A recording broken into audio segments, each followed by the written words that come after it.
দণ্ডিত সাবেক প্রধানমন্ত্রী শেখ হাসিনাকে দেশে ফেরানো ভারতের রাজনৈতিক ও কূটনৈতিক সদিচ্ছার উপর নির্ভর করছে বলে জানিয়েছে পররাষ্ট্র মন্ত্রণালয়।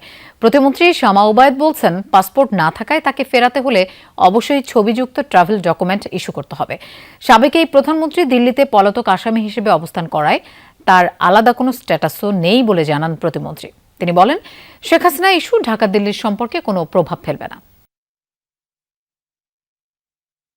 ডিসেম্বরে দেশে ফিরতে চান শেখ হাসিনা। রয়টার্সের সাক্ষাৎকার প্রচারের পর নতুন করে আলোচনায় ইস্যুটি। ট্রাইব্যুনালে দণ্ডিত হওয়ায় সরকারও শেখ হাসিনাকে ফেরাতে তৎপর।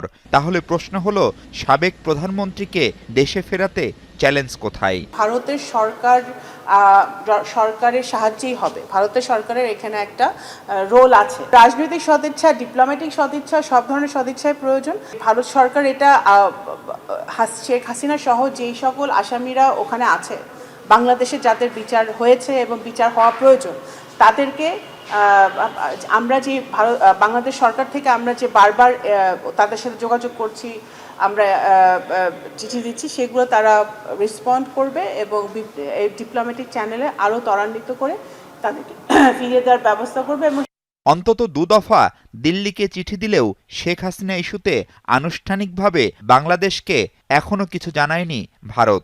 এমনকি কোন স্ট্যাটাসে দেশটিতে আছেন তিনি তাও পরিষ্কার নয় সরকারের কাছে। আবার বন্দি বিনিময় চুক্তি অনুযায়ী ফেরানো গেলেও দরকার প্রয়োজনীয় কাগজপত্র। হাসিনার মতো আসামি, যেমন হাতি হত্যার আসামি, এরা যে ভারতে আছে, হাতি হত্যার আসামি জেলখানায় আছে, কোনো স্ট্যাটাসে নাই। হাসিনা পালিয়ে গিয়ে ভারতে আছে, কোনো স্ট্যাটাসে নাই। এক্সট্রাডিশন ট্রিটি অনুযায়ী যদি ভারত সরকার এটা তড়িৎ গতিতে আগায়, যদি এক্সপেডাইট করে, যদি আসামি ফেরত আসে সেই অনুযায়ী, তাহলে সেই অনুযায়ী ডকুমেন্ট হবে। যে কোনো একজন ব্যক্তির এক দেশ থেকে আরেক দেশে যাওয়ার জন্য জাস্ট একটা পিকচার আলা একটা ডকুমেন্ট লাগে যে ওই ব্যক্তি সেই ব্যক্তি। গেল অন্তর্বর্তী সরকারের সময় থেকেই চরম টানাপোড়েনে ঢাকা দিল্লি সম্পর্ক। নির্বাচিত সরকার আসলে সম্পর্ক স্বাভাবিক হওয়ার কথা থাকলেও শেখ হাসিনা ইস্যু তাতে প্রভাব ফেলবে কিনা প্রশ্ন প্রতিমন্ত্রীর কাছে।